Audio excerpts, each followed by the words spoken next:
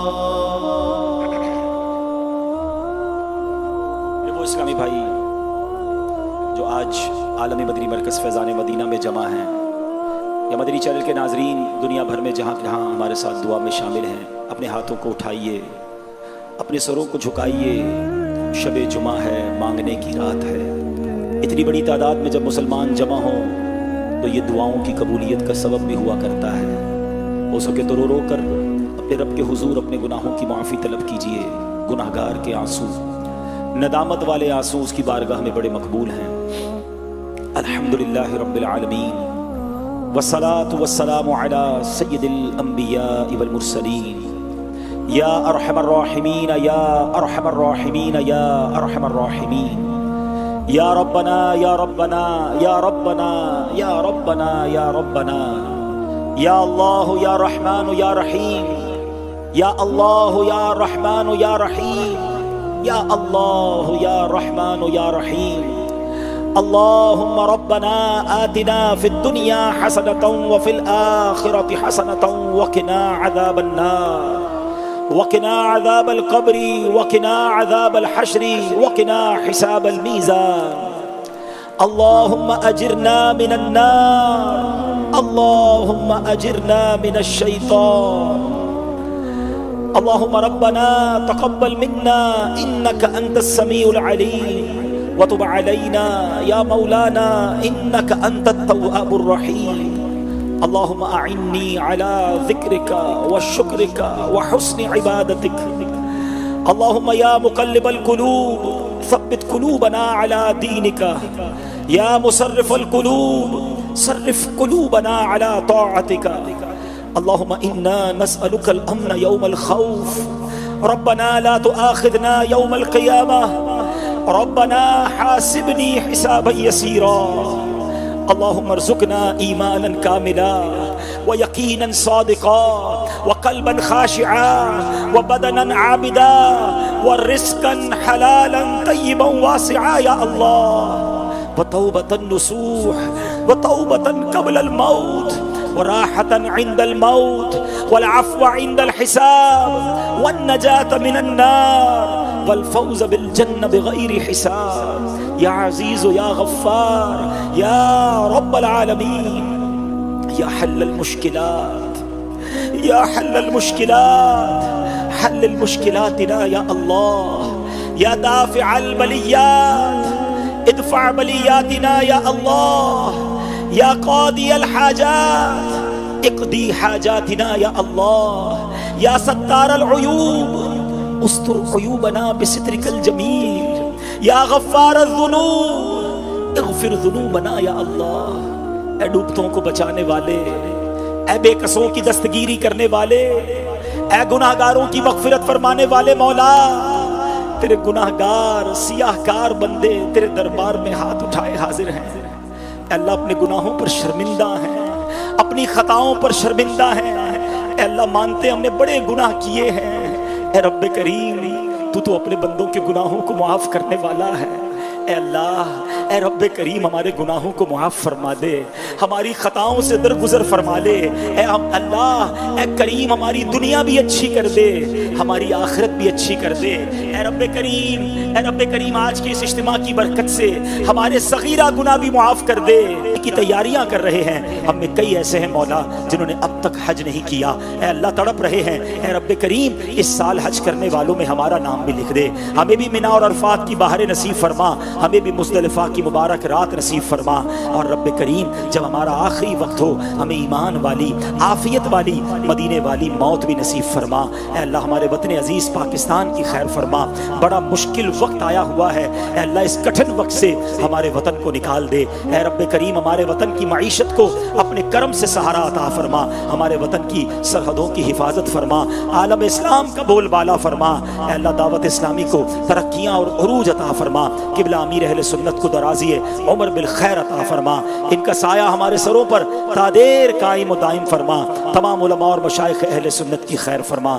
ربنا تقبل منا انك انت السميع العليم وتب علينا يا مولانا انك انت التواب الرحيم يا رب البيت العتيق، اعتق رقابنا ورقاب آبائنا وامهاتنا وازواجنا وذرياتنا من النار، لا اله الا انت سبحانك انی کنت من الظالمین، یا میسر کل امر عسیر یسر امری واشرح صدری، یا اللہ یا اللہ یا اللہ، ببرکت ان اللہ وملائکتہ یصلون علی النبی یا ایہا الذین آمنوا صلوا علیہ وسلموا تسلیما، اللہم صل علی سیدنا و مولانا محمد عدد ما فی علم اللہ صلاة دائمة بدوام ملک اللہ، جب دم واپسی ہو یا اللہ، سامنے ہو روضہ رسول اللہ، اور لب پہ ہو لا الہ الا اللہ محمد رسول اللہ۔